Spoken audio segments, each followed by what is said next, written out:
Hello everybody. In this video, I would like to share with you a rare incident in the post-independence history of India.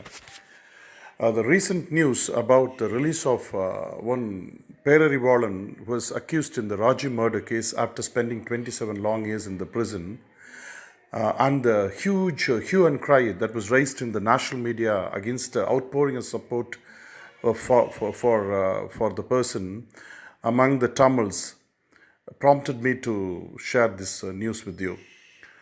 After independence, there were several regions in India that still remained out of Indian Union. At that time, several attempts were made to make them join in the Indian Union.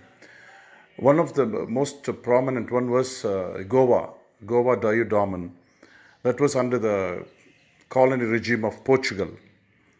There was the freedom struggle was raging there during that time, and several people fought against the colonizers, the Portuguese. One Mohan Ranade from the neighboring Maharashtra went there and he fought for the freedom of Goa, and he took to arms.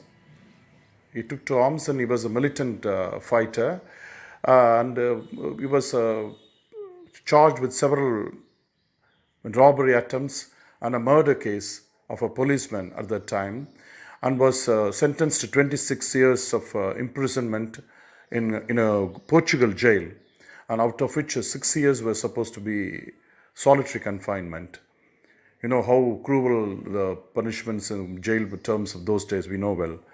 And he was languishing in that prison for 14 long years in Portugal. And there was some pleas were made, and none could release him.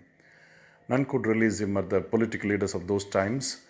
At that time, something so unique had happened. C.N. Annadurai, the former chief minister of Tamil Nadu state in South India, had written to the Pope, the church, the head of the Catholic Church, Pope Paul VI, about this, and he urged him to make his good offices with the Portugal government, being a Catholic nation. He had written a letter. Thereafter, when he made a personal visit to the Vatican City, he met the Pope and urged him and pleaded with him to make his good offices, to make the Pope to his good offices, to release him from the Portugal prison.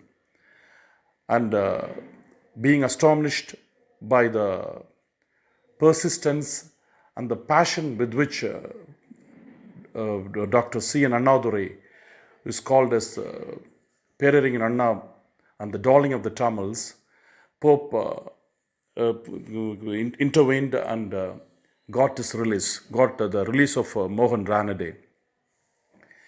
And according to historical sources, he made one of his first visits to the tomb of Dr. C.N. Annadurai at Chennai, the then Madras, in the beaches of Madras. And sadly, he passed away. Dr. C.N. Annadurai had passed away in the same year, 1969. And I just wanted to share with you this news when many people were supposed to be the so-called nationalists from all political spectrum of the country, across the political spectrum of the country, couldn't do that. Dr. C.N. Annadurai was divergently opposed to the principles of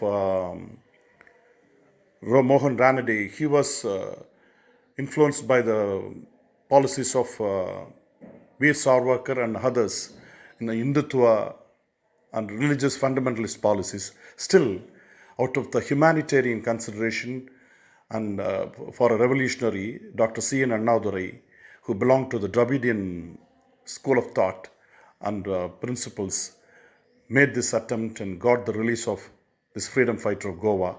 Just I wanted to share with you this. One more unique thing had happened in the history of this great man.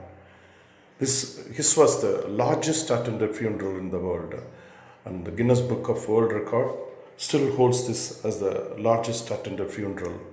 1.5 million people thronged the city of then Madras, now Chennai, to pay their last respects of this great leader.